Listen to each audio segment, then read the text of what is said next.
Good evening, welcome. I'm John. I'm a bookseller at Literati bookstore in downtown Ann Arbor, Michigan. We're so pleased to welcome Hanne Ørstavik in support of The Pastor, joined in conversation this evening by poet Linda Gergerson. Just a quick webinar overview for those of you who are joining us. The chat is closed, but you can keep the chat window open as I will be sharing links to purchase the book from Literati throughout the event. Live transcription is available to you on your toolbar as well, should you need that at any time. And if you're watching us later on YouTube, there are always links to purchase the book directly in the description below me. You can also like and subscribe to be kept up to date with all of our events, our At Home with Literati events, when they become available on our channel. And a reminder, you can shop for more books at literatibookstore.com to have shipped to your home anywhere in the United States. And if you live in Southeast Michigan, of course, our doors are open to the public for in-store shopping. Most of all, we'd just like to thank you for your attendance this evening or this morning, very early this morning in Hanne's case, or this afternoon, depending on where and when in the world you may be joining us. So without further ado, I'll introduce tonight's author and our moderator. Hanne Ørstavik, one of the most admired and prominent writers in contemporary Norwegian fiction, published her first novel, Cut, in 1994. Ørstavik has written a number of acclaimed novels that have been translated into more than 16 languages. She has been awarded a host of literary prizes, including the Dublug Prize, presented annually for Swedish and Norwegian fiction by the Swedish Academy. The English translation of Love was a finalist for the National Book Award. Speaking with her, Linda Gergerson is the author of the forthcoming collection Canopy and 6 previous collections of poetry, most recently Prodigal, New and Selected Poems. The former chancellor of the Academy of American Poets, Gregerson is the Caroline Walker Bynum Distinguished University Professor at the University of Michigan here in Ann Arbor, where she directs the Helen Zell Writers Program. Please join me in welcoming Linda Gergerson and Hanne Ørstavik into your living rooms. Thank you, John. And thank you all for joining us, either in real time or later on if you're seeing this in recorded fashion. I'm thrilled to be here with Hanne Ørstavik. Her novel is absolutely fabulous, and you're in for an enormous treat. Hearing passages of it tonight, but also with the prospect of reading it now that we have it in this beautiful English translation. Hanne is going to begin by reading a couple of passages, both in Norwegian and in English. And I'm thrilled she's willing to do both. And Linda, hi. You wanted me to read the ones that we have planned? Yes, please. Let's begin with the one you proposed reading the very beginning of the novel. And then the passage on about that page from 120 to 121, which relates to a central historical event that's very important in the novel.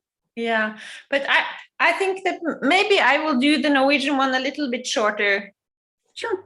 Yeah. So we do want to get a feel for it. Good. Very good. Thank you.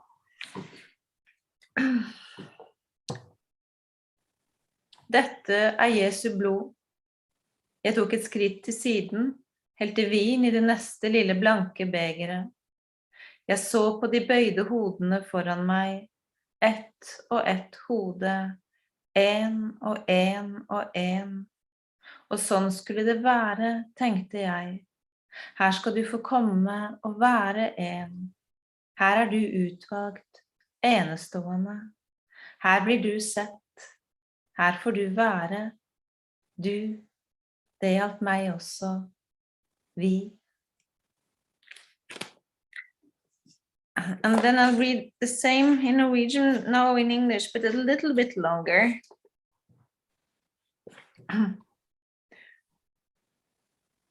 This is the blood of Christ.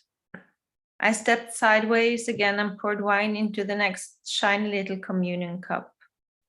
I looked at the bowed heads in front of me, a row of heads, one after another. It was all just the way it was supposed to be, I thought to myself. To this place you may come and be as one. Here you are chosen, special, You shall not be overlooked, but may dwell here. You, that was me too, we. The altar rail was a beginning. Its semicircle was a sign that said it was a part of something larger, a circle. And enclosing that circle was another circle, which in turn was enclosed by another, larger still, a great gleaming place, vast and infinite. It said too that we could be together here, every one of us, here. Here you may dwell. This place is for you. There was a silence. It seemed as if they were fanned out in front of me, as if a line went from each of their spines, stretching out into a landscape, out into the open expanse, out over the fells, out over the sea and onwards into infinity. They had taken the landscape inside with them.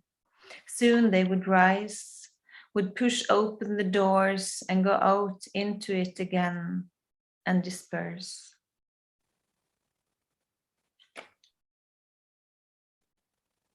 So that was from the opening. And then we have planned to thank you. It's so great to be. It's midnight here in Norway. Right now it's midnight, and you are there in Michigan. And I haven't yet had dinner, but that will be the second pleasure of the evening after this. Yeah, that's wonderful. And by the way, this is the Norwegian version of the book. Oh, beautiful! Yeah. Beautiful. And for those who are looking, here is it's an extraordinarily beautiful physical object, the novel in English, and I'll be saying something about this image a little later on. Perfect. And then I will read the other part, but the passage, I will not read all of it in Norwegian, but the passage I will read in Norwegian is the last part of the expert that I will read in English afterwards. So just sure. That, so that you remember that the part I'm reading now is not the opening, it's the kind of what you will hear in the ending of the reading in English.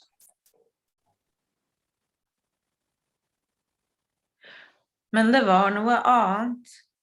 Det var noe med opprøret i seg selv, det ville, ustyrlige, det i dem som kjente at det fantes noe som var sant. Jeg tenkte at de kjente det rive og tvinge seg fram i dem, at de ville og måtte grave det fram, skjære det ut, som de gjorde med reinen de slaktet, finne noe som var fast til å holde i hendene som et levende, blankt og klissete hjerte. De ville se et punkt hvor det var noe som ikke sviktet. De ville ha en innrømmelse fra presten og lensmannen og handelsmannen. De ville komme fram til høyden av fjellet og se utover den andre siden, se det lovede landet, hvordan det var. At vannet lå der det var blitt sagt dem, at det rant dem bekk der, nedover på skrå. At det var lyng og kjær og myrer til venstre, at det lå som det lå, at det var som det var, at det fantes noe fast, et punkt som ikke var til å rikke. Men kniven gikk gjennom skjorta og inn i huden, inn i kjøttet. Kjøttet var bare kjøtt. Blodet rant, det var bare blod. Og huset var til å tenne på, det brant ned. Hva var det da språket var et språk for? Hva hjalp det vel da med ordene? Det var ingen hjelp noe sted. Det var ingen vegg, ingen grense, ikke noe feste.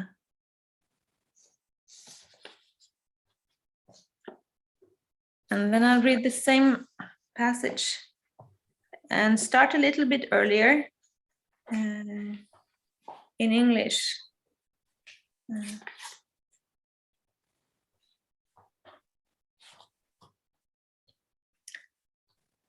On the surface, the conflict was about society and power.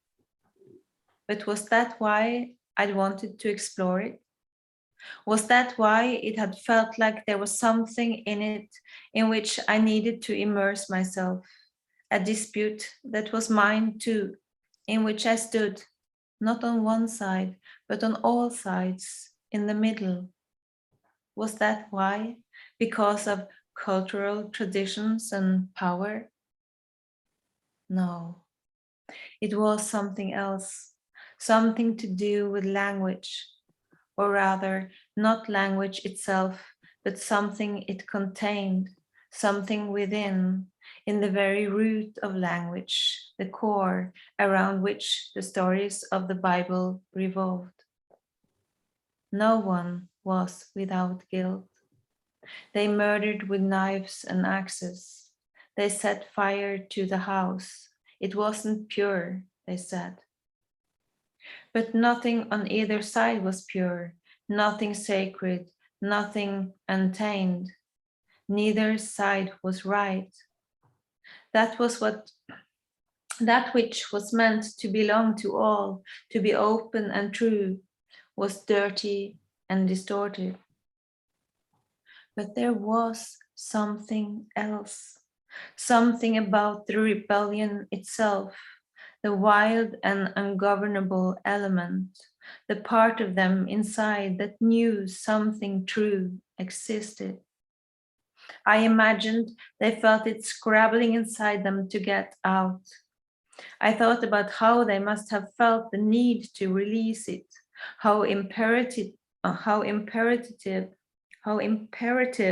that was, and how much they wanted it, even if it meant they had to cut themselves open the way they did with the reindeer they slaughtered, to stand with something firm in their hands, a living, gleamy, sheeny heart. They needed to see a point in which there was something that wouldn't fail them. And to that end, they had need of an assurance from the pastor, the lensman, and the merchant, that they could go to the edge of the fell and look out upon the promised land.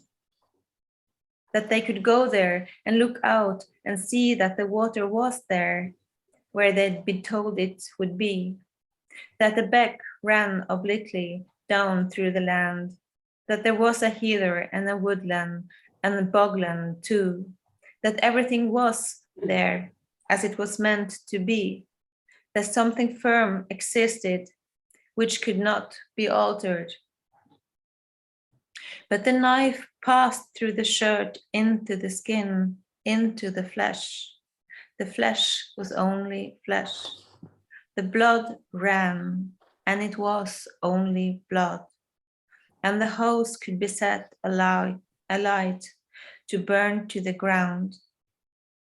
What then was language for? What good were its words? It was no help anywhere. There were no walls, no boundaries. There was no grip or foothold. Thank you, Hanne. Thank you. Beautiful. And so your novel, you grew up, actually, I'm going to ask you that first. You grew up in a town called Vanna in Finnmark, in the very far north of Norway. And that region of the country plays an enormous role in the pasture. It's almost a character itself. And I wonder if you would tell our listeners something about that part of Norway and what it's like there. Yes, I grew up in the extreme north of Norway. It's north of the Arctic Circle. So it's midnight sun in the summer, and in the winter, this part of there is no sun at all. And I grew up in the eastern part of Finnmark, which is beyond Finland and next to Russia, and that part of Norway it's only flat. It's like the Arctic plains, so it's really flat. There are no mountains anymore, so it's really kind of, so when the snow comes in the winter and the wind is blowing, so it's this feeling of kind of that there's almost only lines in the landscape, that there's nothing more that really holds onto. And then it's the ice sea, and then it's the North Pole. So it has this character of being kind of almost at the end of the world. So it's somehow kind of, when I grew up, I was extremely connected to this landscape because I found it so beautiful.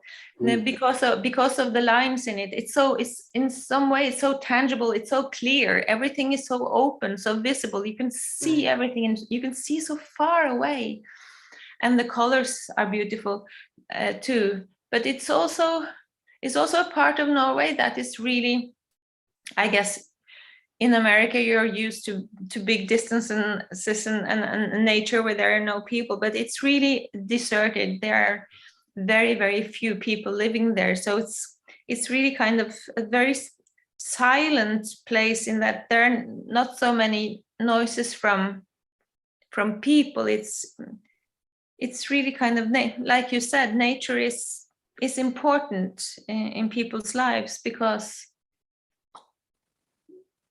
that's kind of you go out of your door in the house in the morning, and that's the you meet is nature.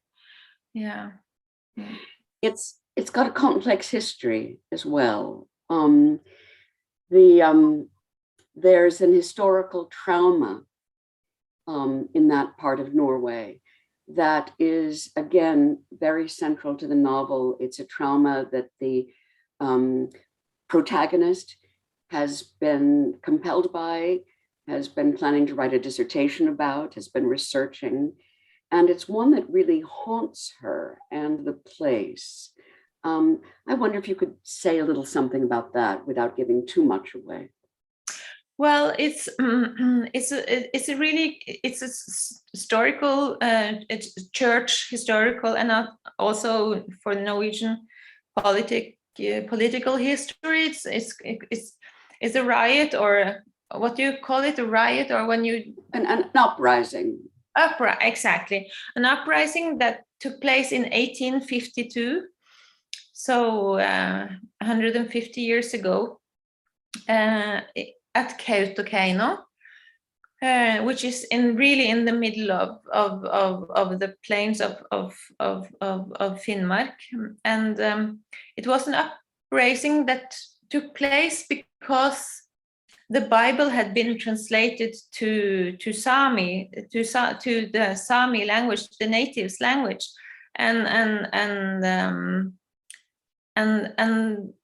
they were in this kind of.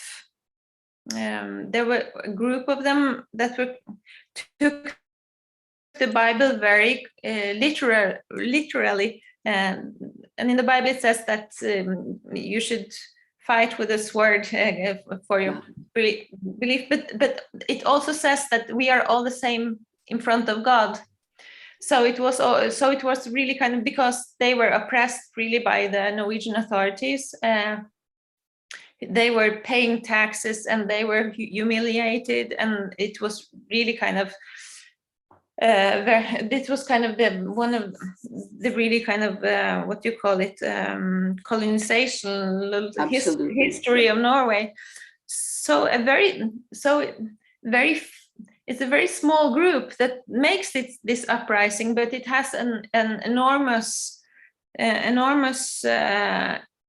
effect and historical kind of the waves of this uprising has been really kind of important.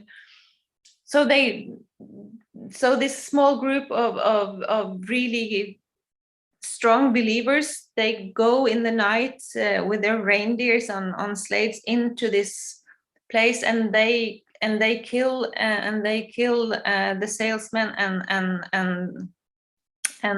the priest. I don't. remember anymore who. There are two are getting killed, and they are Lensman, I think. Yeah, I don't think. Yeah, the priest doesn't get killed, but they are wept, and they are kept prisoners with all the kids, and they are burned these houses down, and then the Norwegian authorities capture them, and there's a backstory that is not part of the novel, but there is a backstory in Norwegian history that the two main characters, I think that in all they were only 28 people, and of these I think there were 13 kids, so the number of grown-ups were really small, and they get what do you call that when they chop Decapitated. up? Yes, Yeah. the two main characters, and for a lot of years their skulls were kept in Copenhagen for research. So I mean, this kind of tells what kind of story in the oppression of this native people that this was. You know, I think that part of this story is likely to resonate a great deal with your American readers, because these this conversion project, the Protestant proselytizing, of course, is very much part of our own colonial story. And it was part of a way of subduing a populace. There were those who authentically believed they were sharing something of great value, in fact, of essential to salvation. But it was also an instrument of conquest. And there's a lot of, as in your main character, who feels a great deal of cultural guilt, historical guilt about this. It's something that we have long struggled with and are still struggling with as Americans. I think, we're your American readers again will be to one degree or another acquainted with some of the medieval history we associate with Norway, the Viking settlements in the North Atlantic and so forth.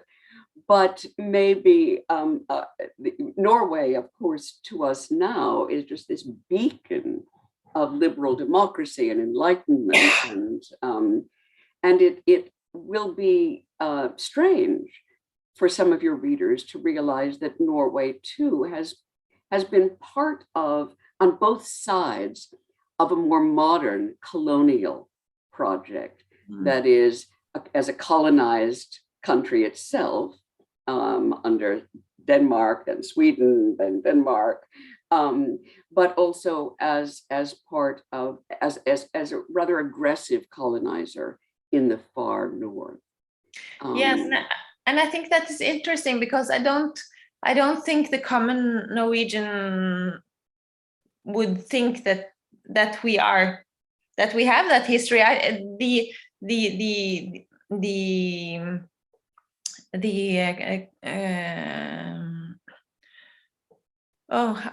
It's really tired. It's late here.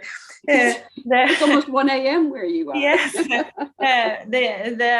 The self-comprehension we have of ourselves is not a part of the common self-comprehension we have. So I think that is also extremely. I think that is also what kind of language do we use to talk about what has happened in our history.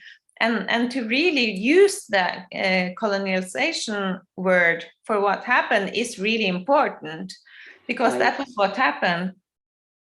Right. Yeah. No, I gathered that. I mean, I actually did enough research online to realize how controversial still that term can be in Norway. Yeah. Let's pivot a little, and I want to ask you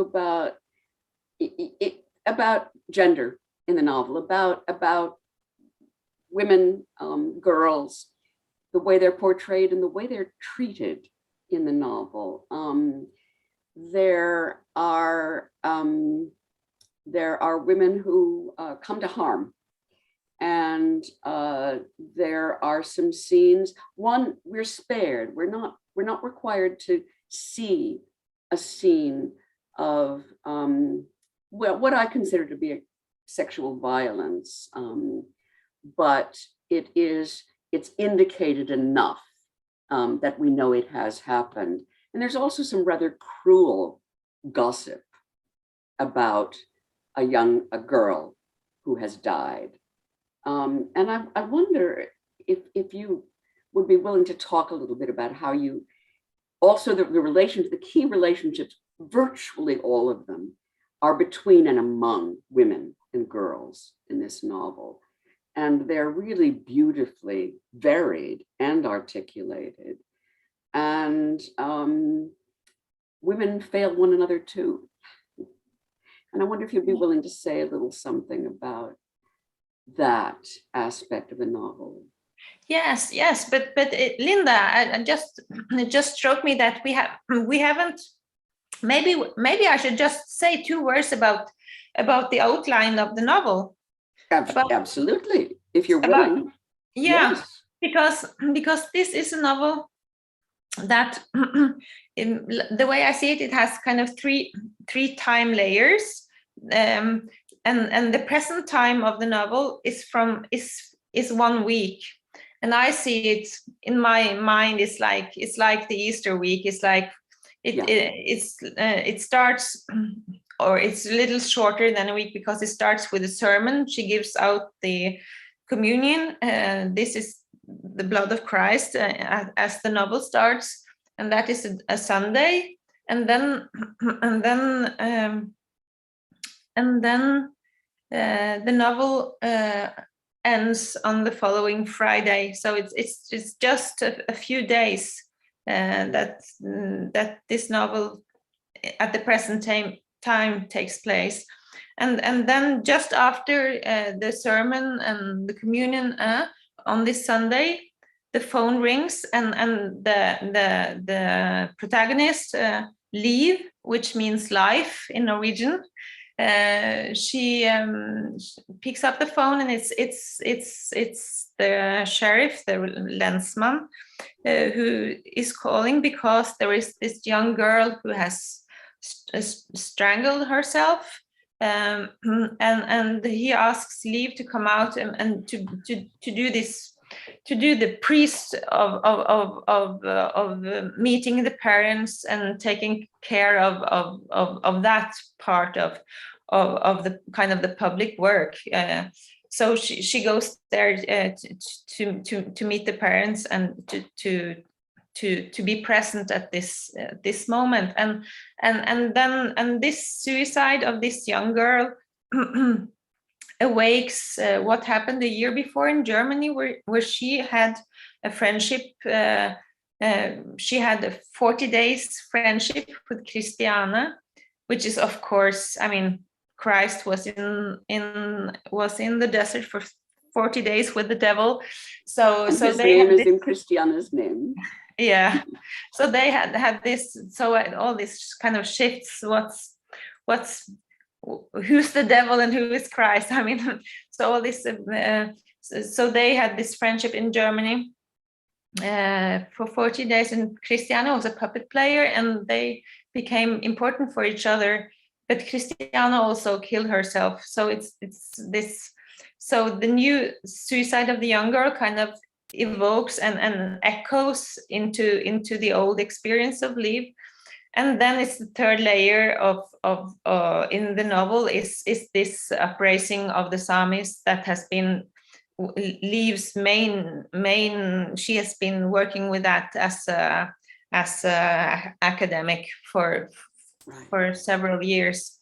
So these 3 layers are kind of mixing into each other. So I just thought it was important for the listeners to be brought into that the structure of the novel. So that's where we are. So when we're talking about this character, those are the one we're talking about. But there are also, when you asked about all the girls in the novel, there is also Liv is living in this. Liv, the pastor, is living in this big big, because at least in Norway, all the parochs around in the country, they have traditionally had the house of the priest. Right. That was belonged to the priest, and they normally have been large houses. And this is one house like that. It's a large one, but Liv is all alone. So when the church servant, which is also a woman, Nanna, when she loses her husband, he dies in an accident, she leaves, asks her if she wants to move into the ground floor of the house because it's big. There are two apartments, and then Nanna moves into the house together with her two daughters. One big and one small, one 8 years or 6 years and 16. So they are, or no, Nana has to be older because she's driving. She has the driving license, so she's 19. I wrote this book in 2004, so it's a long time ago. But so that's Maya, who is 19. Yes, Maya is 19, and Lillen is the small one. Lillen means smallie. It means the small one. Yeah. So those are the women that are close to Liv in her everyday life. So you're right. There are a lot of women, and you were asking a kind of lot of questions in your question about. Yes, sorry, I probably went all over the map, but I was really impressed by the sort of network of relationships, but also and the sense that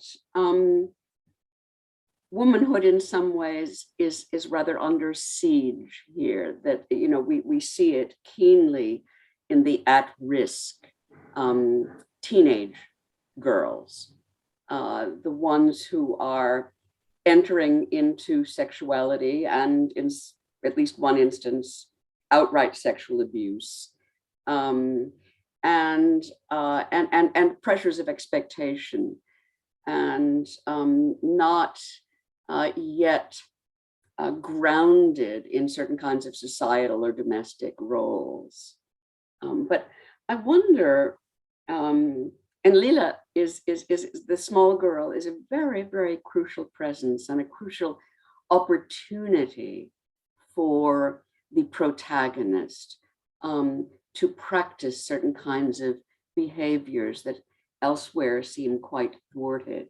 I wonder, just to go back to this image here, and since I'm allowed to mention the suicide, since you've mentioned it, this fish drying rack plays a large role also in the novel, since it is from this structure that the one girl has hung herself. And I wonder if you would just read in English a small passage having to do with that. It begins on page 54. Yes. In the English translation. Thank you, I will. Beginning with, I stopped the car at the end. This is after Liv has been summoned to the site of this suicide and is there is somewhat inadequately to provide comfort to the parents who have come to behold the body of their dead daughter. I stopped the car at the end. There were a couple of other cars there too. Now I could see some people moving about under the most distant of the timber structures. I went towards them.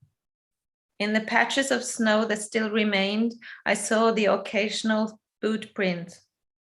In the spaces in between, the ground was bare and the heather crunched underfoot. I looked across the fjord and could no longer see the opposite side. They had cut her down, laid her body on the smooth, flat rock that sloped gently away to the water's edge.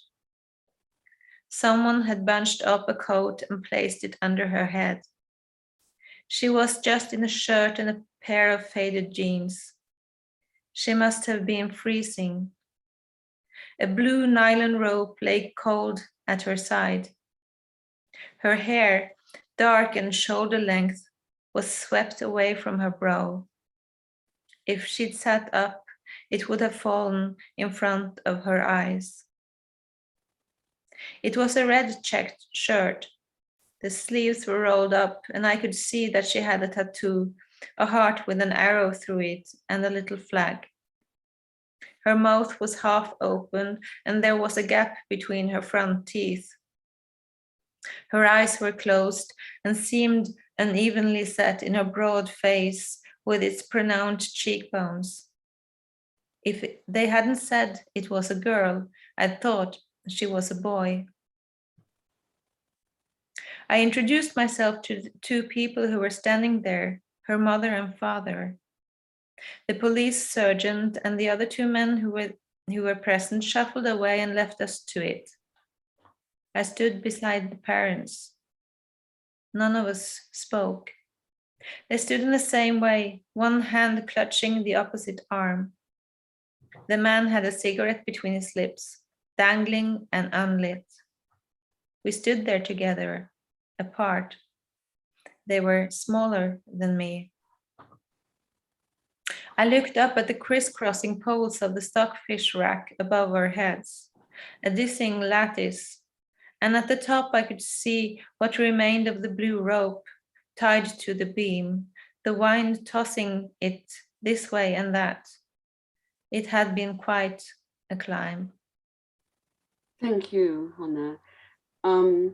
As I think our listeners will be able to recognize, both from your description and from, well, certainly from your description and some of the ways perhaps our conversation has been layered, it's an exquisitely structured novel. There are the temporalities, and you move so fluidly among them within the consciousness, or very close to the consciousness of your protagonist. It's also the typological structure of Christian faith and Christian observance are, as you indicated, structure again and again.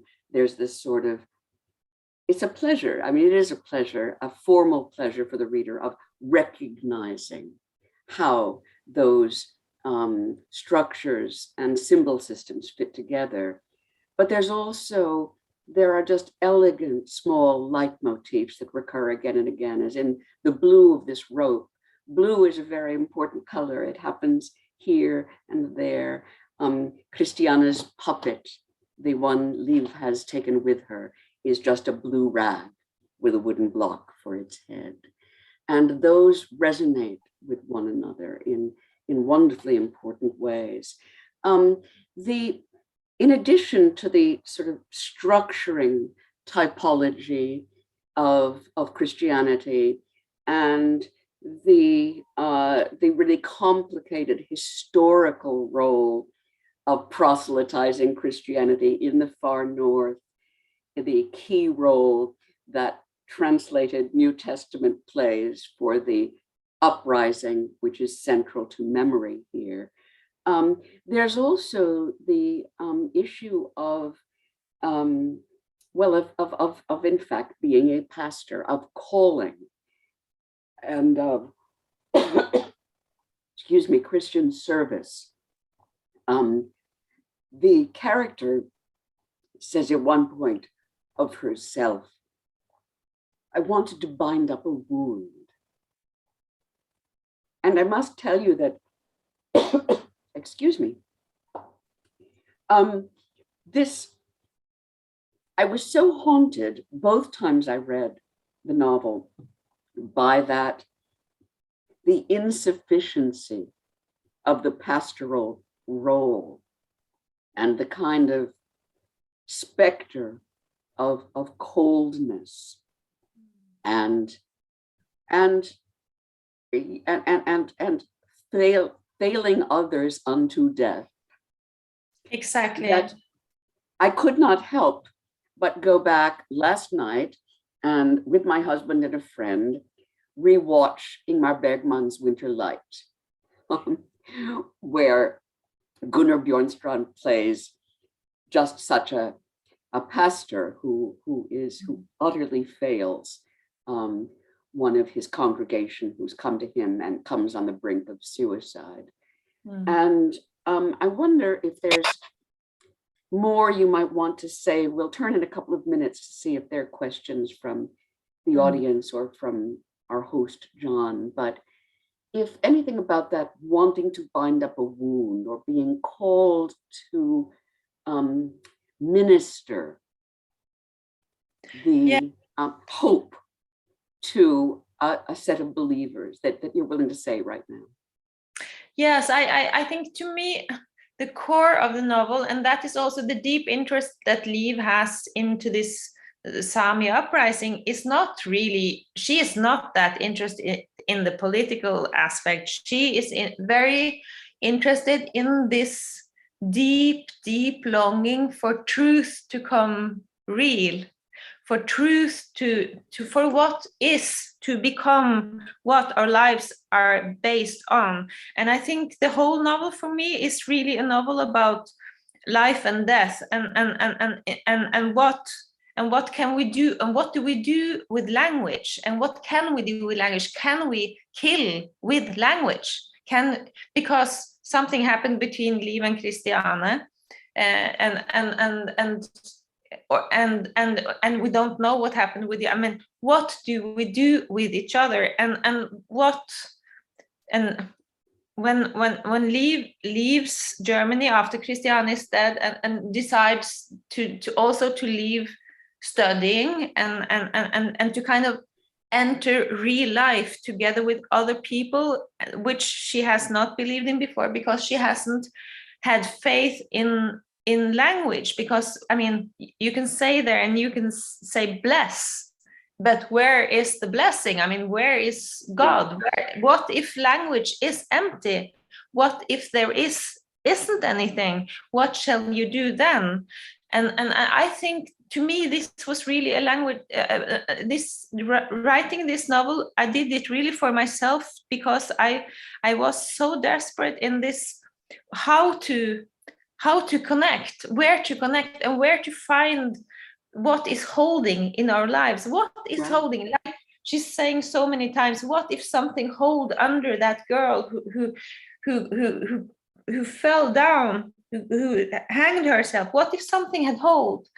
And for me, in this novel, there is no promise about anything holding, but what I think, what I really found as, and in the Norwegian version, at least in the Norwegian language, to me, the music of the novel, the rhythm of the novel, that's why the things I read in Norwegian, to me, they are really kind of, to me, they show how this novel works as rhythm, as sound, as something that's something that comes before language, is what can hold language. So that there is structure, and that is also beauty. There is beauty to hold us, even if it's terrible. But the beauty of art, the beauty of truth in some way, the beauty of truth in language, and the beauty of,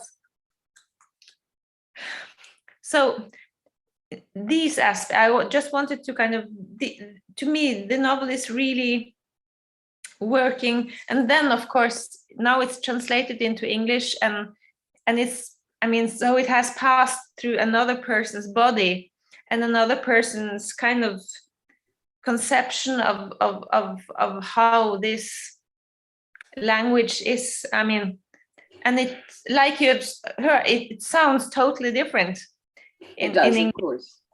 So but as is the case also, of course, for scripture.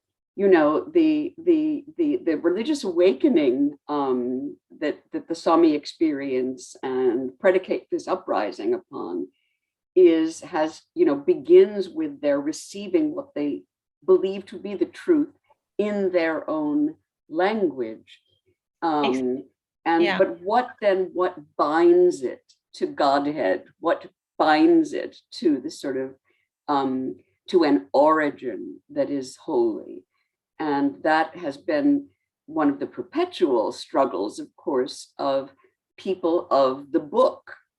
All the Abrahamic religions, if it begins, in the beginning was the word, but what word was that? And what access do we have to it? And what does that have to do with the words we use with one another? I think your description, and one feels it keenly, in the English, this beautiful English translation as well, though quite differently than in the Norwegian, that there is something in the fabric that is human in language, that in fact is from one body to another, in those material things and in the sensuous rhythms of them, that there is a kind of sustaining which is between people. And so then the question is that sufficient? Is that a sufficient rendering of truth, of what we need from the word? I think the novel does that just beautifully.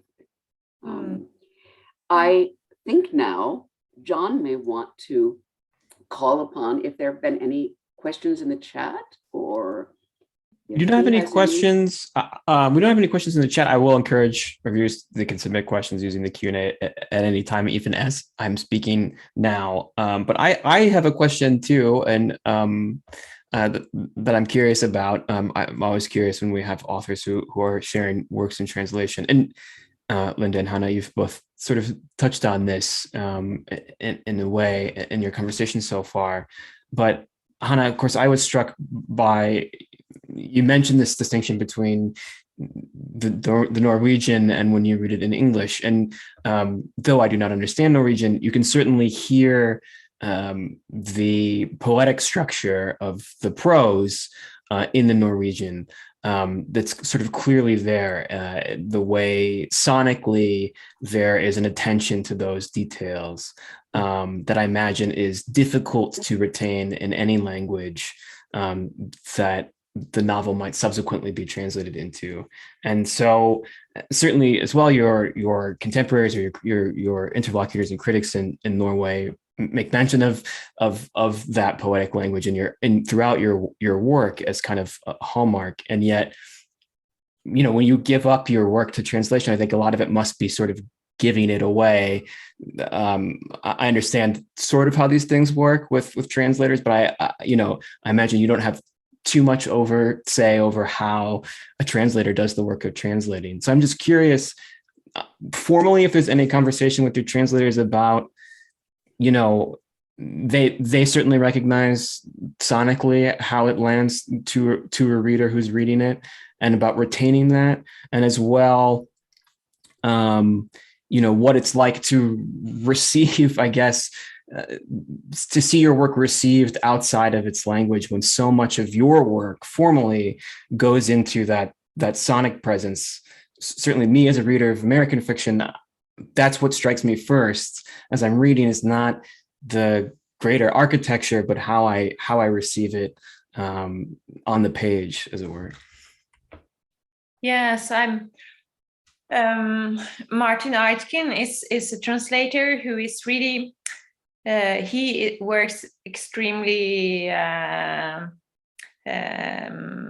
individually, or what he does his own thing, and he this is the second novel of mine that he is translating. So and he's very autonomous, so he doesn't really want to have a lot of contact while working. and he is a wonderful translator, and he has wonderful sensitivity to language and everything.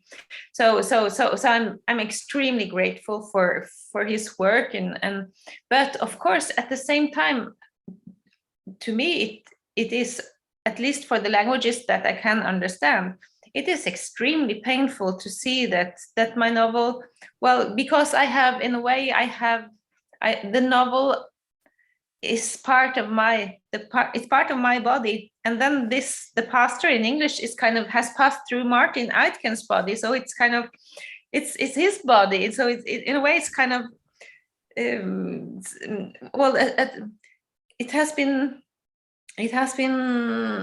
it's always painful and extreme. And this novel, to me, that works so extremely with, it's interesting because I find that it's a novel that works, like I said in the conversation with Linda too, that the more I think of it, and I reread it now that it came out, that really kind of, it's a novel that you can easily think that it's so much about thinking structures, but to me it's really about the holding of the language, and like you said, the poetic qualities, the sound, the musicality of it, and then the translation. I don't really know what more to say, but it's, I think like you said, the Norwegian and English, they are two languages that the structure of the language and the way it works, they're so extremely different. For instance, when my novels are translated into German, that is a Germanistic language like Norwegian, it's so much easier to keep a lot of the same functions. Rhythms. Yes, because they do the same with, you can do with repetitions, the way we Norwegian do. So I think it's, if I want my novel to be present in English, I think I have to kind of give it, like you said, give it up, give it away, and also receive the gift of another person's work. One thing that I think does come through beautifully, though of course very differently, is the sense of cadence and the iterative nature, repetition, which has there's almost a liturgical quality to some of it, so that's why it was so wonderful to hear the beginning there, where the sort of language that is always already known about, administering the Eucharist. It's language that is familiar. It's language that everyone is hearing again, rather than for the first time. And I think there's enormous consolation afforded in that. And that search for consolation through language, as well as the grounding, the rigorous grounding in truth, as you described it, is something that's quite palpable, quite palpable. Oh, I'm so happy to hear that. That's wonderful. Yeah. Well, I think it's a testament to the success of translation, even though so much is lost, that hearing your conversation tonight and the connections made therein, it's a joy as a reader to know that to see an author be able to see their work received, even as it passes through that second body. So we've reached the top of the hour this evening, and Hanne Ørstavik, thank you so much for taking your time out of your very early morning to be with us and with our viewers here in perpetuity on our recording. And Linda Gergerson, such a pleasure to have you join us as well. Hopefully we can do this in the not too distant future in the physical store, should you be in the States, Hanne. But until then, we hope that you continue to stay safe and be well. And to all of our viewers, thank you so much for joining us. We look forward to seeing you at our next event in the new year. Take care, everybody. Have a great night. Thank you, John, and thank you, Hanne, for the gift of this book. Thank you. Thank you, Linda. Take care, all.